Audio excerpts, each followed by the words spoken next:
सोचो, एक नया सुबह, देहरादून का पलटन बाजार। दुकानों के शटर खुल रहे थे। चाय की टपरी पर लोग चाय पीते हुए बातें कर रहे थे। और बाजार में सुबह की रौनक शुरू हो रही थी। ऐसा ही माहौल था 2 फरवरी 2026 की उस सुबह का। 23 साल की एक मेहनती लड़की अपनी स्कूटी पार्क कर पैदल अपनी दुकान की तरफ बढ़ रही थी। लेकिन उसी सुबह बाजार की भीड़ में एक आदमी ने उसे रोक लिया। बहस हुई, फिर एक धारदार चीज से उसके गले पर हमला कर दिया गया। वह वहीं जमीन पर गिर गई, बहुत चोट लगी और कुछ ही मिनटों में उसकी सांसें थम गई। आसपास ढेरों सारे लोग थे, लेकिन कोई उसे बचा ना पाया। Hello, my name is Vinny and welcome to Crime Shrine. You are watching Dehradun पलटन बाजार केस। पलटन बाजार देहरादून के सबसे प्रसिद्ध और व्यस्त शॉपिंग हब है।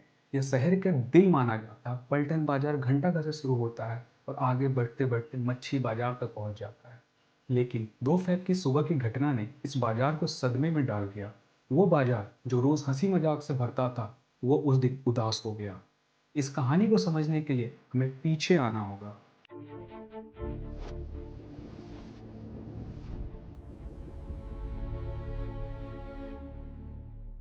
यह कहानी है गुंजन श्रीवास्तव की। एक ऐसी लड़की जो बिल्कुल नॉर्मल थी। 23 साल की, देहरादून के मच्छी बाजार इलाके में एक लोकल शॉप पर काम करती थी।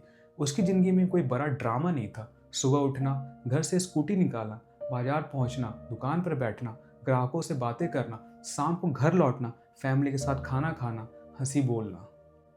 यही रूटीन था, यही उसकी खुशी थी। बस एक कामकाज लड़की थी जो अपनी छोटी छोटी खुशियों में जी रही थी। दूसरी तरफ आकाश कुमार उर्फ गोलू उसी बाजार में एक दूसरी दुकान पे काम करता था। 27 साल का, पहले से शादीशुदा, एक छोटे बच्चे का पिता। घर में बीवी, बच्चा, जिम्मेदारियां। लेकिन 3 साल पहले उसने गुंजन से बात करना शुरू की। शुरू में नॉर्मल हाय हेलो, कैसे हो, क्या चल रहा है। धीरे धीरे बातें बढ़ी, फ्रेंडशिप बनी, मैसेजेस, कॉल्स, शेयरिंग। आकाश ने अपनी शादी छुपाई। गुंजन को लग रहा था कि वो एक सिंगल लड़का है जो उसे पसंद करता है। इमोशनल कनेक्शन हो गया। आकाश ने उसे शादी का प्रेशर डालना शुरू कर दिया। हम साथ रहेंगे, मैं सब संभाल लूंगा। फिर सच सामने आया। गुंजन को पता चला आकाश मैरिड है, बच्चा है। झटका लगा। उसने फैमिली को बताया। फैमिली ने साफ मना कर दिया, ये रिलेशन गलत है, लड़का शादीशुदा है, दूर रहो। गुंजन ने भी फैसला कर लिया, अब बात नहीं। मैसेज ब्लॉक्स, कॉल्स इग्नोर, मिलना बंद। अब वो आगे बढ़ना चाहती थी। जॉब पर फोकस, फैमिली के साथ टाइम, फ्यूचर प्लान। लेकिन आकाश के लिए ना असहनीय था। वह इसे रिजेक्शन नहीं, अपमान मान रहा था। का जुनून बढ़ता गया। वो एग्रीमेंट तोड़ता रहा जो पुलिस ने करवाया था। हाँ, मामला पुलिस तक पहुंच चुका था। दोनों को थाने बुलाया गया। एक लिखित एग्रीमेंट हुआ, क्लियर, लीगल, बाइंडिंग। कोई कॉल्स नहीं, कोई मैसेज नहीं, कोई मिलना नहीं, कोई फॉलो करना नहीं, एक दूसरे की लाइफ में कोई दखल नहीं। गुंजन ने इसे फॉलो किया, लेकिन आकाश नहीं माना। वो पीछे पड़ गया। स्टॉकिंग, धमकियां, तुम मेरी हो, अगर मेरी नहीं हुई तो मैं किसी और के होने नहीं दूंगा। गुंजन डर गई। उसने महसूस किया यह खतरा है। 21 जनवरी 2026। गुंजन ने मन में ठान लिया था कि अब काफ़ी हो गया। वो परेशानी, वो लगातार आने वाले मैसेज, वो धमकियां, सब खत्म करना चाहती थी। सुबह उठी, फैमिली को बताया और सीधे खुड़बुरा चौकी पहुंच गई। वहां फॉर्मल कंप्लेंट दर्ज कराई, लिखित तहरीर दी, सब कुछ डिटेल में बताया। आकाश लगातार परेशान कर रहा है, समझौता को तोड़ रहा है, कॉन्टेक्ट्स करने की कोशिश कर रहा है, मानसिक प्रेशर डाल रहा है।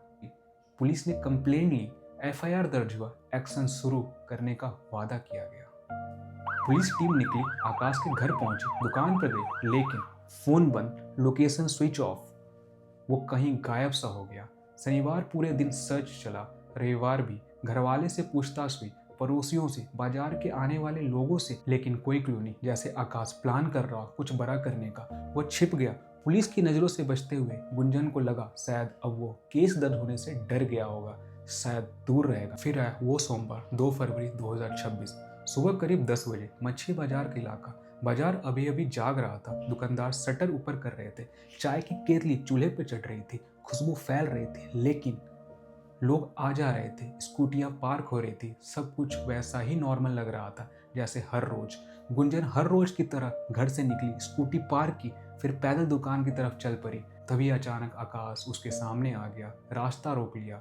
खुले बाजार में सबके सामने, कोई लंबी बहस नहीं, कोई चिल्लाहट नहीं, बस एक पल में हिंसा। उसके हाथ में तेज धार वाला चापर था।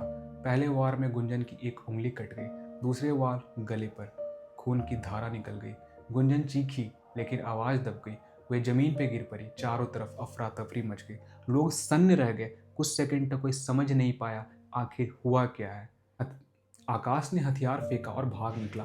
बाजार में हड़कंप मच गया। दुकानें आधी बंद हो गई। लोग इकट्ठा हो गए। किसी ने 112 पे कॉल किया। पुलिस को सूचना मिली। एम्बुलेंस जल्द पहुंची। मेडिकल टीम ने फर्स्ट एड दिया। हॉस्पिटल ले जाया गया लेकिन रास्ते में ही गुंजन को बचाया नहीं जा सका। डॉक्टरों ने कहा बहुत ज़्यादा खून बह गया है, गुंजन अब नहीं रही। उस सुबह पलटन बाजार में सब कुछ एक पल में बदल गया। जहाँ रोज़ हंसी मजाक, ग्राहकों की आवाज़ें, दुकान की रौनक थी, वो सब खत्म हो गया। खून की धार दीवारों पर लगी रही। लोग देखते रह गए। बाजार उदास हो गया। दुकानदारों के चेहरे पे शौक, कुछ रो रहे थे, कुछ गुस्से में थे। गुंजन की फैमिली को खबर मिली। माँ ज्योति श्रीवास्तव बदहवास होकर हॉस्पिटल पहुंची। रो रो कर बुरा हाल। भाई अंश चीख रहा था। पूरा माहौल गम और गुस्से से भर गया। ये दिन गुंजन के लिए आखिरी था लेकिन शहर के लिए यह एक सदमा बन गया। बाजार में खून के निशान दिन भर नहीं मिटे। कानों में चीखती गूंजती रही। माँ की पुकार आज भी सुनाई देती है उन लोगों ने जो वहाँ पे खड़े थे। पुलिस पर सवाल उठे। चौकी प्रमुख सस्पेंड हुआ। एसआईटी बनी। जांच तेज हुई लेकिन गुंजन वापस नहीं आ सकती थी। हर लड़की को याद रखना चाहिए, अगर डर लगे चुप मत रहो। हर इंसान को समझना चाहिए ना का मतलब ना होता है। जुनून मत बनाओ क्योंकि एक पल की हिंसा पूरी जिंदगी छीन लेती है। घटना के तुरंत बाद 2 फरवरी 2026 की वह सुबह पुलिस टीम मौके पर पहुंची। निर्देश पे तुरंत ऑपरेशन शुरू हुई। बाजार में दर्जनों सीसीटीवी कैमरे लगे हैं। थानों के बाहर, गलियों में, चौराहों पर सब कुछ रिकॉर्ड हुआ। पुलिस ने फुटेज जब्त की। हर एक कैमरा चेक किया गया। आकाश का चेहरा साफ दिख रहा था। कैसे वह गुंजन के पीछे भागा, कैसे उससे बातें करी, कैसे उस पर वार किया और कैसे वो भागा। वह फुटेज आज भी लोगों के दिमाग में घूम रही है। लोकल लोग से पूछताछ शुरू हुई। बाजार के दुकानदार, राहगीर, चाय वाले सब गवाह बने। गवाहों के बयान दर्ज किए गए। पुलिस ने तकनीकी तरीके से अपनाए। Mobile location tracking. आकाश का फोन पहले बंद था लेकिन पिछले location, tower dump, CCTV route trace हुए। घटना के 2 घंटे बाद आकाश को पकड़ लिया गया। वह कहीं छिपा था लेकिन पुलिस ने उसे ढूंढ निकाला, हिरासत में लिया, पूछताछ की। पूछताछ में आकाश ने सब कबूल कर लिया। पुलिस की हिरासत में जब उसे थाने में बैठाया गया थी, वो टूट गया। बोला मैं इमोशनल ब्रेकडाउन में था। गुंजन ने संपर्क तोड़ दिए, मैसेजेस ब्लॉक कर दिए, मिलना बंद कर दिया। गुस्सा बहुत आया। रातों की नींद नहीं आती थी। मानसिक अस्थिरता हो गई। अतः सब कुछ खत्म हो गया है। गुस्से में वो कदम उठा लिया। उसकी आंखें लाल थी, आवाज़ कांप रही थी। लेकिन पुलिस ने इसे बहाना नहीं माना। ये कोई अचानक गुस्सा नहीं था, ये सालों का जुनून था। ये बदला था क्योंकि ना सुना नहीं गया। पुलिस ने इसे कमजोरी नहीं, क्राइम माना। तुरंत केस दर्ज हुआ। भारतीय न्याय संहिता के तहत गंभीर सेक्शंस लगाए। फिर स्टॉकिंग से जुड़े प्रावधान लगाए जो पहले से कंप्लेंट में थी। क्रिमिनल इंटिमिडेशन, धमकी देने के लिए। पुलिस ने कहा वो 2 दिन तक छिपा रहा, हथियार तैयार रखा, मौका देखा। ये इमोशनल ब्रेकडाउन नहीं, ये प्लान्ड मर्डर है। आकाश को मंगलवार को कोर्ट में पेश किया गया। जज ने सब सुना। 14 दिन के न्यायिक हिरासत में जेल भेज दिया गया। अब वह जेल की सलाखों के पीछे है।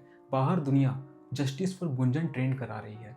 आकाश का कबूलनामा हमें बताता है कि जुनून कितना खतरनाक हो सकता है। वह प्यार जो एक तरफा हो, जो रिजेक्शन से जल उठे, वो प्यार नहीं, जहर है। आकाश ने कहा इमोशनल ब्रेकडाउन, लेकिन ब्रेकडाउन का भी चुनाव होता है।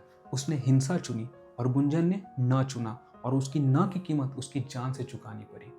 यह कहानी हर उस लड़की की है जो ना कहती है, बाउंड्री सेट करती है, दूरी बनाती है, लेकिन फिर भी असुरक्षित फील करती है। और हर उस लड़के या आदमी के लिए वार्निंग है जो ना को चैलेंज समझता है, अपमान समझता है और जुनून को ट्रू लव कहता है। अगर कोई दूर रहना चाहता है तो उसका रिस्पेक्ट करो, फोर्स मत करो। स्टॉकिंग, प्रेशर, धमकी ये प्यार नहीं, क्राइम है। फैमिली को बताओ, पुलिस में रिपोर्ट करो, मदद लो, लेकिन चुप मत रहो। कृष्णमूर्ति जी ने कहा है जब हम किसी से प्यार करते हैं तो अक्सर हम उसे अपना बनाना चाहते हैं। यहीं से जलन, डर और असुरक्षा पैदा होती है।